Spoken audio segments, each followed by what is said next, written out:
สุขสบายดีพ่อแม่พี่น้องFCทุกคนทุกท่านพี่น้องยามสวยๆประมาณ10 โมงยังเนาะมื้อนี้เฮาก็ได้โอกาสเลยลงมามัดเข่าซอยเคยหลาเพราะว่างัวเฮาก็เอาเข่าโรงเรียนไว้เอาเข่าเดินโรงเรียนวันเสาร์เด้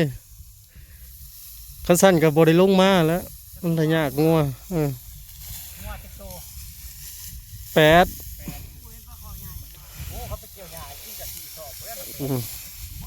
ทีมง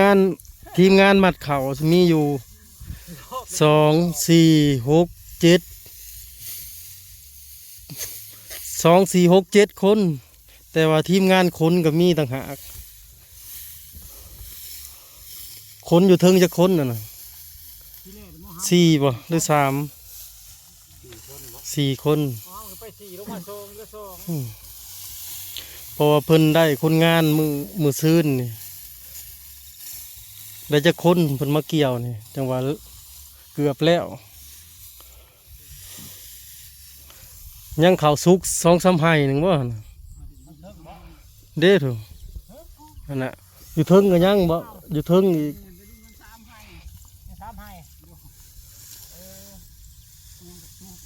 ฝนอยากตกพี่น้องฝนสิมาเลยมาซอยกันหลายคนกันแล้วไว้มันกับยันฝนทำพรเข่าที่ลีเด้อพี่น้องเลยมีแต่พรใหญ่ๆ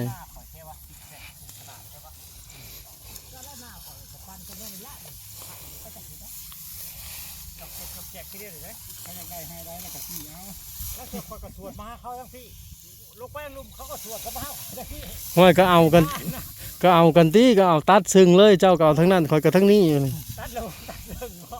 ให้มันซึ่งกันเลย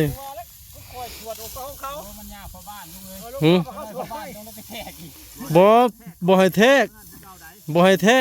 มีแต่ให้ชุบเจ้าตัดเองเลยมันยากคอยเลยแหละสิไปแทกก็ได้คอยโบแทกคอยให้ตัดเลย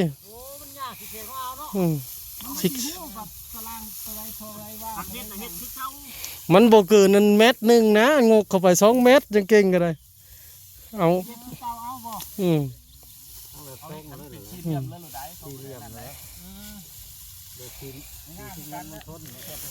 คู่มือนี่แห้งง่ายเขาเอาเล็ดด้ายิงเลยเดี๋ยวนี้นะเอาแสงนะจับแสงตรงเลยเดี๋ยวนี้นะ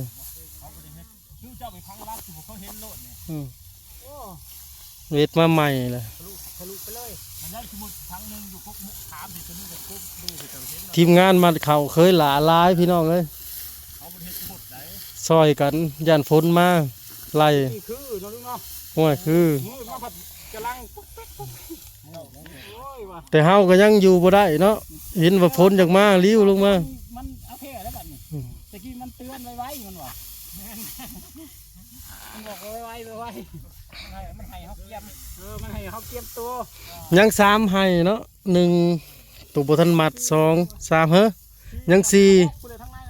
ยังมีบ่ในพวกก็พอมินนี่เพิ่นก็จะว่ามัดบ่จักบ่เหลือเลยฝนสิมาจังว่ามัดแล้วบ่อยู่เนาะก็ยังบ่อยู่แล้วรับรองบ่อยู่แน่นอนมีผัวสาวเอื้อยมาแต่สีสว่างมาแต่เช้าเพิ่นว่ากฎจักรพันธ์หมออ้วนเคยหละแล้วก็พ่อน้องมดพรไก่ทองสาวเอื้อยขึ้นแล้วขึ้นไปร้ายกว่าเมื่อวานนี่มื้อนี้ร้ายกว่าเมื่อวานนี่ว่าโอ้อีแม่ซ้อนย่างมาเลยเด้อแม่นบ่วะบ่คือปานใดแม่นคักแม่นบ่บ่พลาดแล้วเพิ่น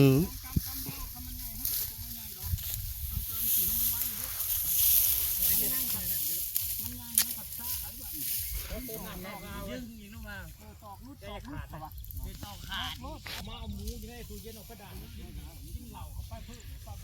ดูอันต่อขาเอาว่าของเฮาก็ประมาณทิศหนึ่งพุ่นแหละคือจะได้เกี่ยว ฟังเบิ่งผลนำของปลาดำกับยังเคี้ยวอยู่เนาะพี่น้องข้าวปลาดำทงใต้สุกเลยบ่หึทงใต้สุกแล้วอืม เอานี่ต่อพายุเขาก็ได้ มัดใหญ่ๆรถมันจังไว้เสื้อคอยนี่3-4 พรต่อมัดหนึ่งแป๊บเดียว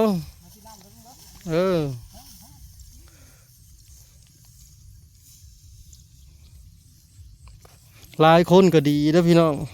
ซอยกันคนละไม้ละมือกันแล้วไว้ เลี้ยงลุงคนหนึ่งมากเลยลุง ใช่ เคยลุงที่ไม่ได้ใช้กับประจักษ์ นั่นได้ไม่ใหญ่ซ้อนนะโอ้เพิ่นเฮ็ดเวียกเพิ่นแล้วเลยเด้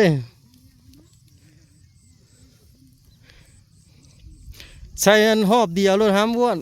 อันก๊อตหอบเดียวเลยเอามาใหญ่ๆเลยมันหอบเดียวนั่นเอาขึ้นใส่อันเดียวมันจังไว้มันได้มัดเธอเดียวเนาะ4 พรนะน่ะเอาใส่หอบเดียวเลยก็กิ้วโลด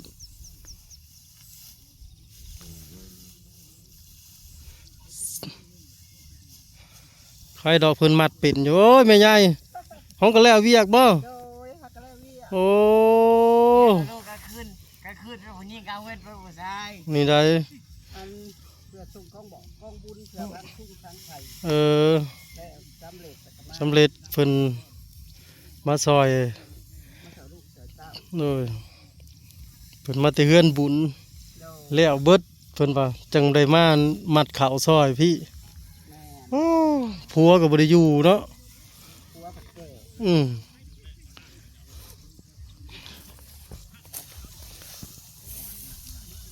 มัดใหญ่โลด อันนั้นเอานั่นน่ะรถได้ก่อน ฮะหอบเดียวได้กิ้วโลดหั่นน่ะ อยากได้หน่อยเอาตามเจ้าจะได้เลย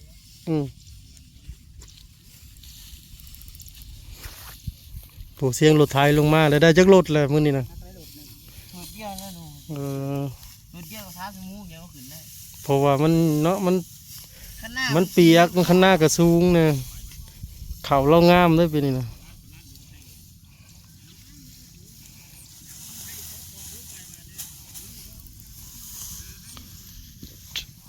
ไฟโทรมาน่ะ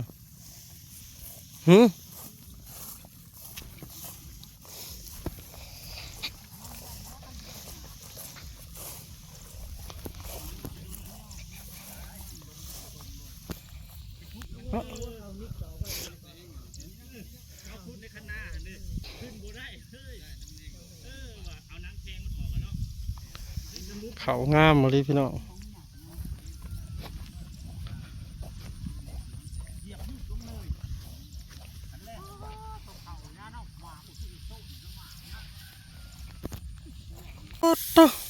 โบแดดคือว่าโบได้แดดโบได้คือเอาของแท้ยังอยู่จังไห้1 2 3 4 5ป้อยังหลายเติบ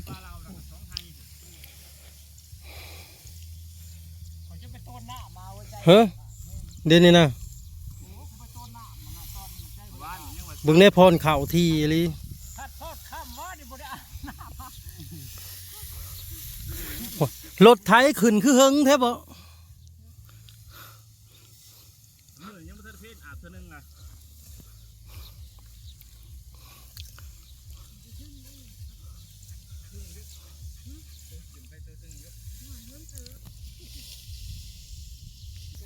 สบายดีเด้อพี่น้องได้โอกาสมามัดเข่าซอยเคยหลาพี่น้องพ้นก็คือสีมานี่นะงัวก็เขาหงเดินนุ่งเฮียนวะกับวันเสาร์ลูกสาวอยู่เฮือน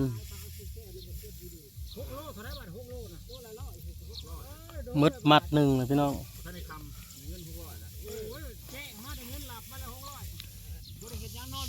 300แจ้งมาได้ของไปได้ปัญหาต่อเจ้าเราได้เจ้ามาใช้เจ้า ไผเดี๋ยวนี้ไผอันใด200-300น่ะ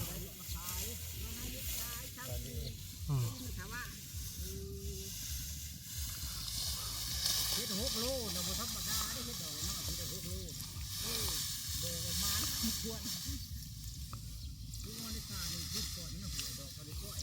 ป้าบัดมันมาแดดน่ะป้าอุ้ยแดดอะไรเหรอแดดบ่ได้แดดตะเว้นแต่ว่า เดตะเวนลาว ยันว่าแดดฝน คือเขาเจ้าว่ามีแต่แดดฝนบ่มีแดดตะเว้น เดตะเวนเลยเอาเอ้ยนี่แบบเด เก็บภาพไว้เพียงสำนี้พี่น้องลงมัดเข่าต่อพอกันคลิปหน้าเนาะสบายดี